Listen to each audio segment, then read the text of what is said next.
All right. Hello, my name is Kirstina. I'm a career educator in the education and youth development community at the Career Center. Thank you for joining us either live or if you're watching this recording later on. We would appreciate you taking the time to hear from our guest speaker, Rebecca Berlin. I'll let my colleague Kylie introduce herself really quick. Hello, I'm Kylie. I'm the graduate intern in the Career Services Office this semester. And I've been working with Kirstina a lot on the education and youth development area, and I'm really excited to kind of take the back seat today as she leads the program. And yeah, I'm just here for support and my continued learning. So thanks for joining us. Yeah, and I know you all are here to learn from Rebecca today, so I'll hand it over to her to provide an introduction and then we'll go through some questions. Thanks for joining us, Rebecca. Absolutely. So I am Rebecca Berlin, and I am the Chief Learning Officer for Start Early. And Start Early is a large not-for-profit that is housed in Chicago that employs about 340 people. And we work primarily at the intersection of research, policy, and education, focused on children and families who have been in under-resourced states and communities, and really kids who are prenatal to 5. So we provide direct services in the city of Chicago through Head Start and home visiting. We provide policy and advocacy work in the state of Illinois. And then we also provide national policy work across the country. So I'm here to talk to you just a little bit about that. Just because what you do as an undergrad doesn't actually necessarily mean you'll only do that going forward. And also to just talk a little bit about how important it is to experience for-profits and not-for-profits academic settings. So I'm going to do a quick introduction that kind of weaves together my career history and I think talks a little bit about that. So I actually have an undergrad from Georgetown University, in which I was an English and American government major. And like most children of the 90s, I thought I was going to be a lawyer, and quickly decided that wasn't for me. Did some work in consulting in Washington, D.C., and then went back to school. I always knew I had a love for children and families, but wasn't sure if I wanted to become a teacher or not. So I went back to school while I was working, and went to GW and got a teaching degree in infant and early childhood special education. And while I was there, worked on federal projects, particularly around the inclusion of children in the DC metro area, making sure kids with special needs could be educated next to their peers in childcare settings and Head Start and preschool programs. And from that, I became a teacher in Arlington County Public Schools, a special education teacher. And then that's when my career kind of took a couple twists and turns.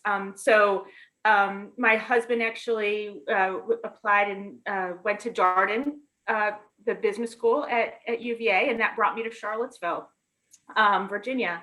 And I taught in a rural county for a number of years. And that's one of my kind of first lessons learned, is that I think it's important, particularly for those people who are becoming teachers, to really think about not just about where they're teaching and about working in different parts of the country or different communities, because that kind of during my education teaching career, I taught in, did some work in the inner city in DC.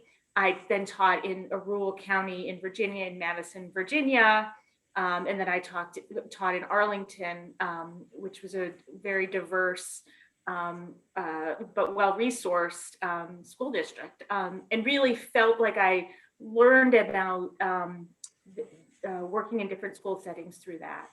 And then after that, I went back and decided to get a Ph.D. from UVA. So I actually am a Wahoo, and I have a Ph.D. in education policy and leadership. And then my career, that was during the 2000s when many companies were starting out through venture capital. And I decided that I wanted to work at a for-profit company. So I worked in a startup for-profit company called CaseNext. and took everything I knew about education and used that, but I also learned everything there could be about accounting and finance and human resources and content development and professional development and technology platforms and sales. So one of the things that I think is interesting is kind of for people to think about where they work and the size of the organization they work. Because when I I was a number 4 employee in that company. And because when you're the number 4 employee, so if you're in a small startup, a for-profit or a small not-for-profit, you really do have to do a little bit of everything, which can be scary.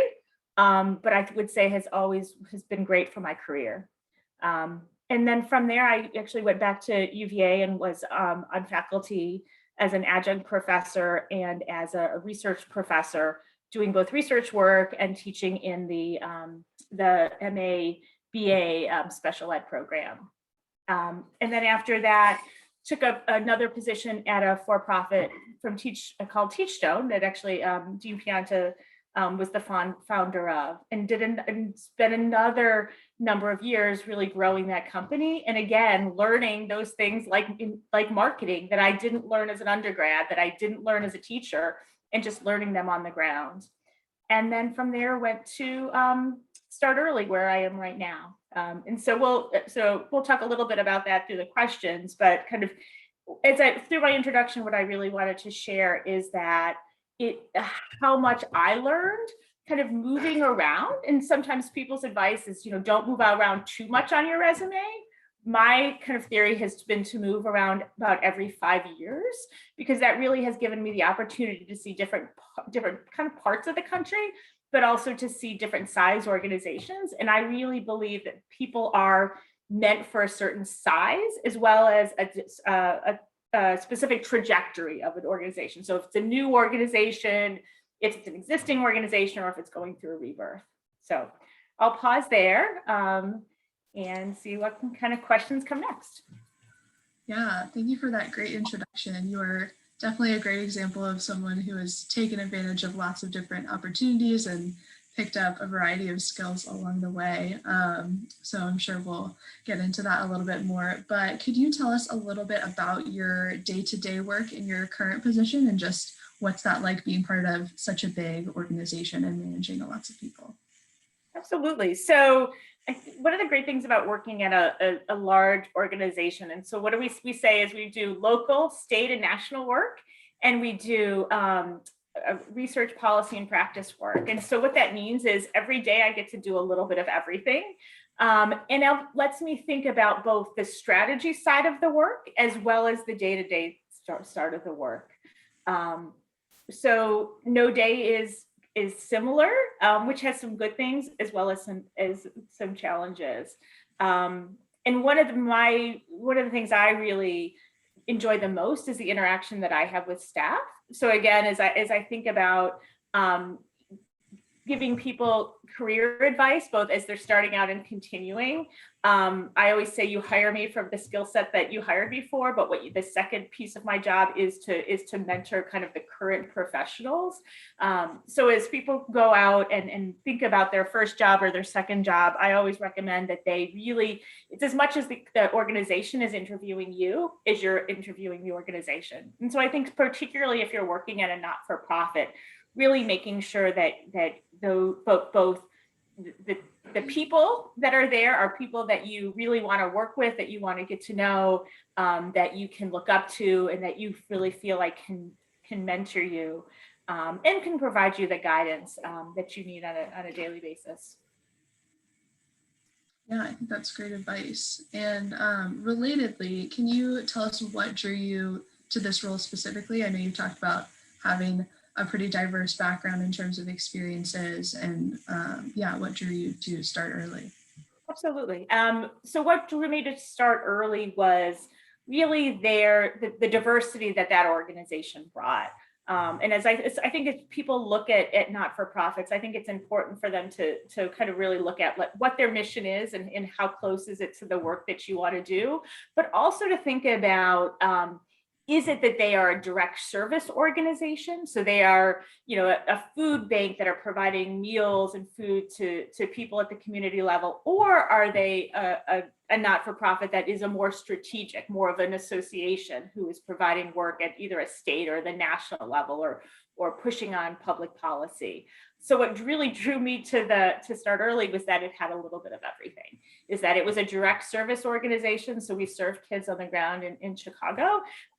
We do advocacy work at a state level, and then we also push on federal policy. And so that I'm someone who really is a systems thinker and thinks about like, what are we doing with children and families on the ground, and what are we learning, and how can that help us develop policy at the state or at the national level, and how do we pull all that information through? And I think I think that's really important. As I talk to people who are thinking about not-for-profit work, I really, suggest that they spend a lot of time understanding what that not-for-profit is doing, and also what they want to do. Do they kind of get their energy from direct service on the ground to clients, or are they more inspired by the policy work? But sometimes, people will say, gosh, I feel further away from the direct work, but we also know that to have the greatest impact, we need to move some of the levers at the more state or national level. Yeah. And do you have any advice for like specific things to look for as someone is exploring those different levels of like, do I want to be more hands-on or more policy oriented? Like, what are some other considerations that should go into that? Yeah, absolutely. I mean, I think one of them is, obviously, like we all do, kind of spend time on the website and spend time talking to people who are working with that organization. But one of the things kind of throughout my career I've gotten the most benefit from is talking to people who are one step away. So talking to clients of those school systems, like talking to families who go to Arlington Public Schools and what their impression is and what they like and don't like about the school system. Or talking to partner organizations. So when I came to Start Early, I talked to a number of what people might consider either their competitors or their potential partners to see, and I asked a very simple question. I said, when you go to Start Early for information or for help, why is it that you go there? And I think how people answer that is important, and I think it's helpful as you are really trying to find out something about an organization. And then I think also for not-for-profits, I think it's so important for people to do a little bit of due diligence and just to understand how long that organization has been in existence. What is the service area that they work with. What are their funding sources, right? Because we all want to make sure that where we're going is an organization that, especially during the pandemic and post-pandemic, is going to be, a strong organization going forward.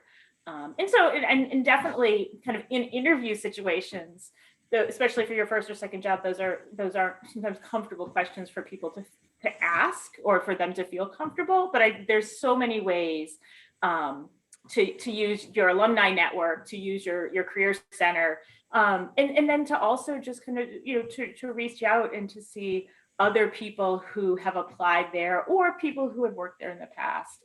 Because I think it's so important to kind of to really understand both the culture and the impact of that organization you're looking at. Yeah, definitely. And I know you talked about advocacy kind of in the policy lens a little bit, but could you say a little bit more about how your work is influenced by equity and advocacy, maybe at different levels? Yeah. It's interesting because I, work Start Early is an organization that does advocacy in Chicago and nationally. But I also think about what am I doing at home? And so I think that's another thing for people to always think about is, how do you blend kind of your personal and your professional, or do you in a way keep them separate? And so one of the things I do is that I do work in Charlottesville, even that is completely disconnected from my work in Chicago and nationally. But I also think it also helps, it keeps me very connected because especially sometimes when as you grow in your career, you do become disconnected from the work on the ground and you don't have as much time. And so being able to continue to do that in my personal life has allowed me to really be connected, and understand the challenges that sometimes my staff faces in advocacy. Yeah. While we're on advocacy, could I jump in with a question? Yeah, absolutely. Thanks. So just a little background on me. I'm a second-year Master of Public Policy student in the Batten School. And my goal after graduation is to work for a nonprofit in advocacy. And so I was just wondering if you could tell me a little bit more about your DC offices and the I guess work that they do there specifically. Absolutely, yeah. So I can tell you. So Start Early has three kind of pieces of advocacy. I'll say that. So we have work that we do in the state of Illinois. So the organization started out in Chicago in Illinois. So we have an Illinois policy team that works kind of directly at a pretty significant level at that state level. We have a national policy team that does work kind of across the country in select states that we're working with. And then we have the First 5 Years Fund, which is a piece of our organization. And that's the Start Early's national advocacy organization that works at the federal government. And we have about 15 people that work there. And it works directly on federal policy in birth to 5, so prenatal through early intervention and home visiting, Head Start, childcare, special education, and works with both administration and Congress in moving forward a bipartisan agenda to improve the lives of children and family, particularly in education, but across everything. Thank you. And you were kind of just talking about a pretty wide range of things just that fall under the umbrella of early childhood development. And so how do you navigate narrowing down onto the core mission of Start Early and push those, I guess, specific policies forward? Yeah, it's so hard, right? Because Start Early, because when you talk about birth to 5, there are many things that go under, and so we kind of narrow down and say, what we are very specifically focused on is education, and education looks different no matter where you are in that birth to 5 continuum. And I think where we are different than many organizations in this space is we don't talk just about Head Start or just about public pre-K or just about home visiting. Is we really believe that there's a full continuum of services on an education spectrum that a child needs. And so that's what we really talk about. So it starts at kind of a doula service, moves to home visiting, early Head Start, childcare, or pre-K, and really think about that as a continuum. And to your point, it's hard because if you think about children and families, there's so many pieces that go under that. You could think about a medical model, you could think about Medicare, you could think about food services. And while all of those kind of impact education and you need all of those, the way we really think about it at Start Early is we're focused on really that education-based or early learning-based foundation. And we will go a little deeper on some of those other issue areas as needed, but we also know that in our space, there are so many other partner organizations that do a better job. And so we'll kind of push on those organizations. And as we're doing advocacy work, say this is a piece we do, but actually you would be better suited going kind of with this. Because one of the things in early learning is that it's a very fragmented, right? Because there's all these different funding sources, unlike K-12 education. And so one of the things we're trying to do is how do we, go instead of into a mindset of abundance, and the only way we can go into from a deficit model to an abundance model is to really think about how do we thread these funding streams together. That's great. Thank you. Yeah, and thank you, Emily, for your questions. We appreciate it. We'll probably hit one more and then have a few minutes for any lingering wrap-up questions. We'll shift gears a little bit and talk about how there's kind of a perception that nonprofit careers are less lucrative than other careers. And I was wondering what has been your experience with that, kind of coming from the private sector to the nonprofit sector, and maybe what are some pros and cons in comparison? Yeah, I mean, I would say it depends where you, right, kind of what you're comparing it to, right? If you're comparing it to something on the, on Wall Street, right? You're never going to make a Wall Street salary at a not-for-profit. But I actually think in the last 5 to 10 years, but definitely the last 5 years, a lot of not-for-profits, for organizations, and especially ours, have really, we understand how difficult it is to attract the best and brightest. And so not-for-profits, especially the larger national ones, have really been working to, how do we bring, we're never going to be at the top end of a salary range, but how do you bring people to a mid-level range? And as well as what are those things that we can maybe do that other organizations can't do? So we have recently implemented a 6-month family leave policy for both men and women for births or for adoptions. We have, not-for-profits will often have very generous vacation leave policies. And then I think, although this is good because we're all remote at this point, but I think one of the things we had done even pre-pandemic is begin to say both work from home policies as well as work remote policies. So when I came to Start Early, we were definitely a Chicago only organization. And now we have moved to recruiting nationally. And I think you're seeing a lot of not-for-profits doing that because they know that if they're a technology company or they're a food service company or they're a education company, all of those people don't necessarily live in one state. And to really think about how do you get the best and brightest from across the country. And then I think, there is something to be said about, impact.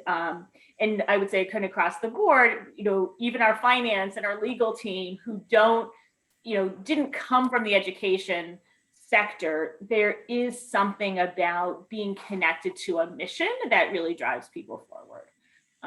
And so I think, while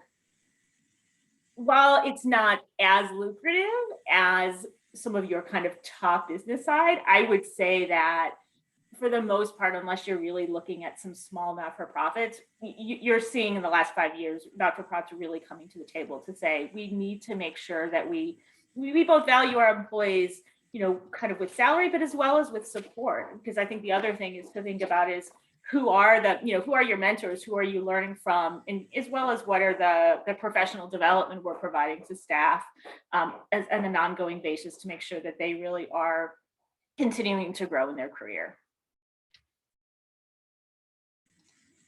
Yeah, I think that's great advice to consider things outside of just like base salary, because it sounds like a lot of not-for-profits are kind of putting other stuff on the table to allow and to compensate. So that's a great consideration. Yeah, I do want to be respectful of everyone's time. So Emily or Kylie, if you have any like last minute questions to jump in, Emily, if you're free, and Rebecca, if you're free, you can feel free to stick around for a minute afterwards too. But yeah, anything before we wrap up? Sure. I guess just one final question. I am graduating with my master's degree, looking for a job. So just wondering, if you were in my shoes, what advice would you have for me? Yeah, I mean, I think that part of it really is what they say the careers are about networking. I mean, I would say even as far as I'm into my career, that is what I still do. And I actually will always say to my boss, like, you will always hear me having conversation. Like I'm always talking to people because you just don't know where you might find your next connection. And so, alumni, cold calling.